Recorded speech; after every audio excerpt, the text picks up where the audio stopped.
આ હાડકું નીકળું અહીંયાથી, બરાબર? ખાવસાના અંદર મારે શું કરું? ચોકી ગયા ને મિત્રો, સાંભળ્યું તમે? હાડકું નીકળ્યું. એક શાકાહારી દુકાન જેનું નામ છે ગણેશ આલુપુરી અને રસવાળા ખમણ, જે સુરતની એક ફેમસ દુકાન છે, ત્યાં આગળ આ ભાઈ જ્યારે નાસ્તો કરવા બેઠા ત્યારે તે ડીશમાંથી નીકળ્યું હાડકું. આમને કમ્પ્લેન કરી ત્યારે તેમણે શું જવાબ આપ્યો એ પણ સાંભળો, તમે ચોંકી જશો. તું બહારથી આવેલા? હે? તું બહારથી લાવ્યો? એ શું જો તમે કશેથી બી કંઈ બી લાવો, બરાબર? રિસ્પોન્સિબિલિટી તમારી, હા. બરાબર? હવે આ હાડકું આનું છે મને નથી ખબર. હા. આ વેજીટેરિયન છે, આ નોનવેજ બી નથી કે મેં માનું કે છે નોનવેજ છે, બરાબર? આ વસ્તુ મારા માટે તો ખરાબ કરે છે શરીર માટે, પછી આ મારે શું કરવું?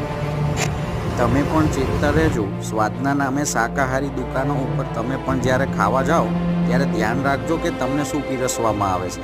આ તો હાડકું નીકળ્યું એટલે ખબર પડી.